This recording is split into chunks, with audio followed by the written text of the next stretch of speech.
Olá, turma! Estamos de volta com a nossa segunda videoaula da nossa disciplina de Robótica Industrial. Nós vamos ver nessa segunda aula robô industrial, algumas partes do sistema robótico, os tipos de ferramenta, graus de liberdade, sensores eletromecânicos de posição, atuadores discretos, que são relés e solenoides, lineares e rotativos de posição. Nessa imagem, nós temos partes do nosso robô industrial, são partes do nosso sistema robótico. Como a gente pode ver, nós temos no A a fonte, no B o sistema, C o controlador, o D o manipulador como ferramenta e acionadores, o E o dispositivo de programação de tarefas, F memória de tarefas e o G o dispositivo de sincronização. Aqui nós temos a função de cada uma dessas partes. A nossa fonte fornece energia na forma adequada para os acionadores do robô. O B é o conjunto de sensores que permite ao robô reconhecer suas mudanças de condições. O C é o responsável pela coordenação e execução das funções desempenhadas pelo robô. A D é a estrutura mecânica do nosso robô, que é composta por engrenagens, elementos de transmissão e acionadores. O E é a unidade de entrada e saída com funções que facilitam a programação do robô. O F é o meio de armazenamento utilizado pelo controlador para executar novas tarefas ou tarefas já aprendidas. E o G, os dispositivos e funções que permitem a coordenação das ações do robô. Nessa nossa aula, nós vamos ver algumas das estruturas mecânicas, que nós vamos ter os acionadores, vamos ter também algumas ferramentas utilizadas para executar alguma função, e vamos ver alguns sensores utilizados nos nossos sistemas. Nos nossos tipos de órgãos terminais, as garras, como a gente já pode deduzir, são tipos de efetuadores onde nós vamos utilizar para agarrar algumas peças, que nós precisamos movimentar de um lado para o outro, conduzir. No caso, quando a gente precisa fazer a movimentação de moldes, como a gente viu em algumas aplicações, nós utilizamos as garras. Quando a gente precisa executar alguma tarefa específica utilizando ferramentas, ao invés de utilizarmos uma garra para segurar uma ferramenta, utilizaremos a própria ferramenta como um órgão terminal. Poderemos ver a seguir alguns tipos de ferramentas. Alguns exemplos de ferramentas utilizadas como efetuadores podem ser maçaricos para soldagem a arco, como já vimos nos slides da aula passada, bicos para pintura por pulverização, outra atividade que vimos no slide da aula passada, mandris para operação como furação, ranhura, polimento, retífica e etc., aplicadores de cimento ou adesivos líquidos para montagem, ferramentas de corte por jato d'água e laser e ferramentas para soldagem a pontos. Esses são só alguns exemplos de ferramentas, lógico que podem haver mais. Seria até interessante que vocês pesquisassem mais ferramentas que poderemos utilizar como efetuador em um robô industrial. Graus de liberdade. Vamos ver agora o que seria esse grau de liberdade. O número de graus de liberdade que o manipulador possui é equivalente ao número de variáveis de posições que devem ser especificadas para posicionar todas as partes do mecanismo. Vamos ver como exemplo quantos graus de liberdade possui o braço humano. Analisem a figura que nós temos no nosso slide e contem quantos graus de liberdade nós possuímos.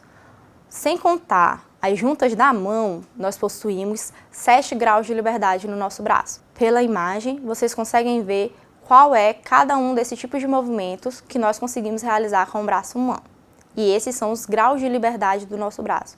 Esses mesmos graus de liberdade, o homem tenta reproduzir nos robôs industriais, porque quantos mais graus de liberdade eu tiver, melhor será a utilização do meu robô, mais atividades eu posso fazer, maior vai ser o meu volume de trabalho. O punho. Para proporcionar mais graus de liberdade ao meu robô, eu posso adicionar juntas ao punho do meu braço. Assim, não apenas eu consigo alcançar algum objeto, mas eu posso movimentar ele com maior liberdade.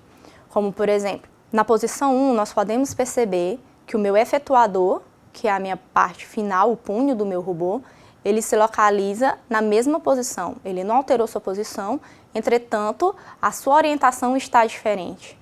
Enquanto que na minha posição 2, a posição do meu punho é diferente, mas a sua orientação é a mesma. Então, eu tenho uma certa liberdade no meu punho para que eu possa fazer alterações na orientação dele. Quando já se possui todos os graus de liberdade que são os movimentos de uma atividade de demanda, é necessário introduzir o ambiente para o robô. Nesse caso, o que nós precisaríamos introduzir para que o robô reconhecesse um ambiente ao seu redor? Os sensores.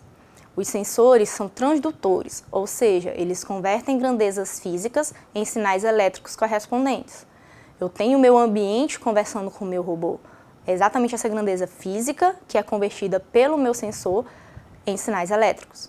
Um robô é equipado com sensores para monitorar a velocidade com que se move, a posição em que se encontra, a localização de uma peça a ser manipulada, as dimensões da peça, a aproximação de um ser humano e o impacto com um obstáculo. O que seriam então os sensores eletromecânicos? Esses sensores são dispositivos compostos de componentes elétricos e mecânicos que interagem e transmitem informações e comandos a outros componentes de um sistema, como por exemplo os fluxostatos. Uma mola, por exemplo, é utilizada para medir a pressão em um fluxostato. Apesar da interpretação dessa pressão ser feita por componentes eletroeletrônicos, a leitura é realizada por um sistema mecânico. Ou seja, a leitura foi realizada pela mola, que é o nosso sistema mecânico. Essa interpretação é que é realizada pelos componentes eletroeletrônicos. Sensores de posição. São sensores que convertem um parâmetro físico relacionado à posição de um objeto em uma saída elétrica, tanto para medições exatas quanto aproximadas. Como, por exemplo, nós temos o sensor de limite mecânico, que é a chave de fim de curso. Esse sensor de limite mecânico, ele necessita do acionamento de alguma parte, peça, que ao tocar o meu sensor de limite mecânico, vai limitar a posição dele, vai definir em que posição aquele meu braço mecânico se encontra. Nesse caso, nós temos uma medição exata da posição dele, pois é necessário que haja o toque da peça com o meu sensor. Já um sensor de limite por aproximação, nós não temos necessariamente que haja o toque, então nós não temos a medição exata. Nós temos a aproximação, conseguimos calcular a distância ou apenas se há algum obstáculo à frente. Então, esse limite por aproximação não é necessário que haja um toque. O sensor de proximidades indutivos e capacitivos e os encoders lineares e rotativos. Seria interessante que vocês pesquisassem outros tipos de sensores que poderíamos utilizar como sensores de posição. Os atuadores.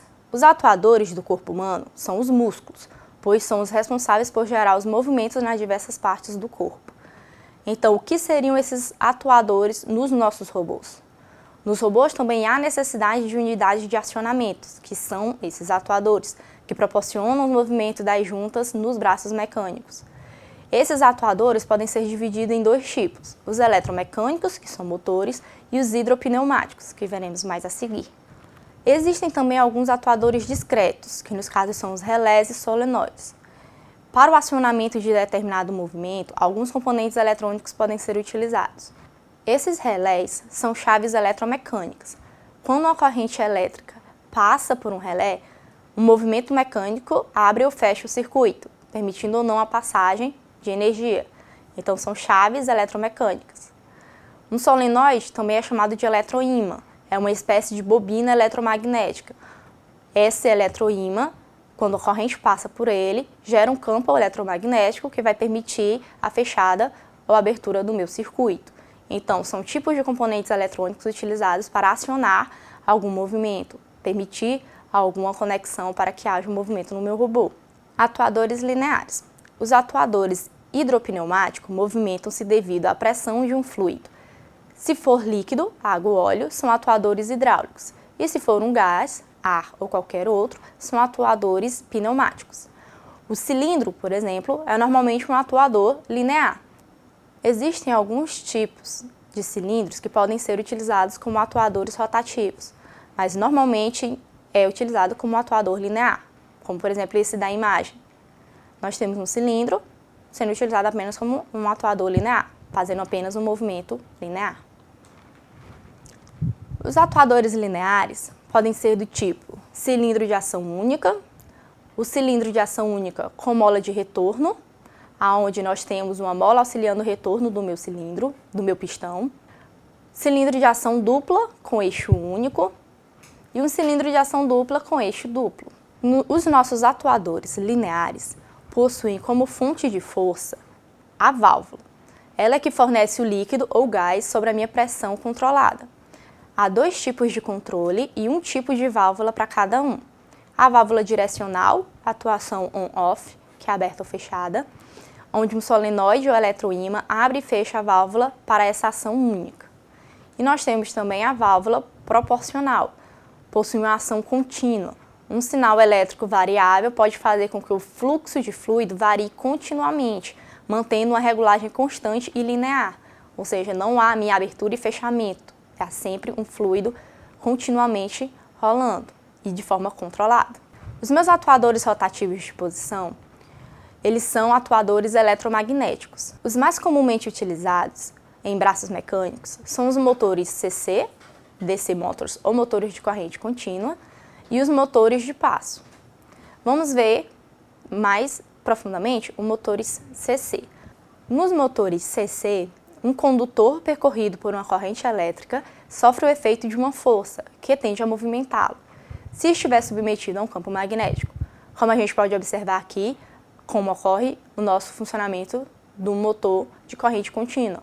Nós temos aqui a força magnética fazendo com que movimente o eixo do nosso motor. Para aplicações em robótica, os motores CC precisam apresentar características especiais, operar em diferentes velocidades sempre com a mesma precisão, acelerar e desacelerar em uma taxa precisa, gerar o torque necessário para manter velocidade e oposição mesmo com mudança de carga, e executar paradas e mudanças de direção repentinas. Esses motores trazem embutidos sensores de velocidade, tacômetros ou tacogeradores, e os de posição, potenciômetros sem fim de curso.